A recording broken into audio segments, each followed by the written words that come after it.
So I've been watching,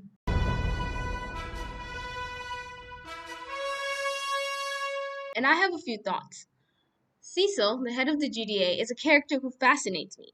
I don't necessarily disagree with most of the actions he took to protect Earth, although I think he made some very big mistakes in his approach. In survival stories, there's always that one character who isn't afraid to make the hard calls. In Invincible, that character is Cecil. Cecil's main goal is to save as many lives as possible, and is perfectly okay with being seen as the villain if it means achieving that goal. He even says it himself. Cecil operates in a world where the stakes are impossibly high. Earth is constantly under threat from extraterrestrial invasions, rogue superhumans, and apocalyptic scenarios. In this context, Cecil doesn't have the luxury of idealism. His philosophy is simple. You can be good or you can save people. You can't do both. If saving lives means working with criminals or spying on people, he'll do it, no matter how morally questionable it may seem. One of Cecil's most controversial decisions is his production of Reanimate, now made using corpses enhanced with cybernetic technology. This is a direct result of his collaboration with Sinclair, a scientist who originally created the Reanimate through horrific experiments. William's boyfriend, one of Sinclair's original victims, is still suffering from the trauma of what was done to him. When Mark finds out about Cecil's involvement in Sinclair, he's furious. He argues that Sinclair should be locked up for his crimes. And I disagree. Yes, Sinclair is a criminal. But contrary to Mark's belief, Cecil didn't just hand him a bigger lab and let him run wild. As Cecil explains, Sinclair and Darkwing underwent mental reprogramming. We can debate the ethics of that, and we should, but the fact remains that they aren't working for Cecil out of their own free will. They've essentially been turned into work slaves who wouldn't step out of line. It's a grim fate, arguably worse than death, but Cecil sees it as a necessary sacrifice to protect the greater good. If they were to step out of line, I am sure someone as calculating as Cecil has implanted some kind of device in them that can stop them. Besides, prison is not supposed to be a forever home for criminals, but rather a method of rehabilitation. What's the point of not killing villains and criminals if they're not working towards being better people who can reintegrate into society later on?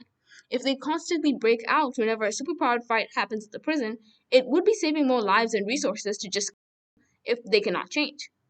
I understand that Mark is a teenager who is trying to find out what being a hero means to him. But demanding his way without thinking about how Sinclair's Reaniman and Darkwing could be helpful in the upcoming fight with the Viltrumite army after they just saved every hero's lives makes him seem quite short-sighted.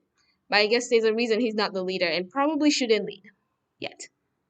Speaking of Mark Grayson, he's the perfect foil to Cecil's pragmatism. As a young idealistic hero, Mark believes in the inherent goodness of heroism. He wants to fight for a world where right and wrong are clear cut.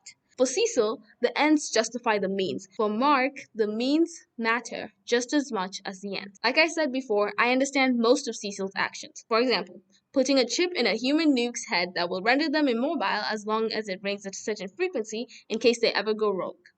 Completely understandable. We know that Mark would never intentionally hurt people as the audience, but Cecil doesn't know that, and he can't put his own feelings towards Mark over the world. If such a thing had been used against Omni-Man, he would be a thing of the past. Reprogram the villains so that you can make use of their talents. Also makes sense. As I write this, Mark has not won a single fight against a Viltrumite. And although he has been training, we don't know if he'll be able to stand against a single Viltrumite, let alone an army of them. He'll need as much help as he can get, and with superheroes who can't measure up to his strength, having dispendable helpers, aka their reanimant, would really come in handy. Going into a white room filled with reanimant to keep yourself safe from the teenager who is demanding stuff and has a crazy amount of power also makes perfect sense to me. But attacking, say, teenager with the army, even after he's flown away and in front of his teammates, all while refusing to explain to the teammates the gravity of the situation, now that makes zero sense. For someone who's almost never short-sighted and is always thinking about long-term effects, I don't see why he did this, because not only did it make him lose Invincible, the only one on Earth who can currently actually fight the Viltrumites, but he also lost over half of the Guardians. When I was watching this, I kept thinking, why doesn't he just explain to the Guardians why Mark needs to be restrained for now, and why he's using that frequency thing on him? I also think Cecil revealing his trump cards was unnecessary, although I'll just chalk this down to him panicking. This angry superpowered teenager is threatening him and doesn't seem to be backing down. Even Cecil, who's usually cold and calculated, may have acted out of fear this time, and it cost him dearly. I think he could have just restrained Mark until he was calm enough for them to talk things out and compromise. And if he had just explained the situation to the Guardians, most of them would have probably been willing to help.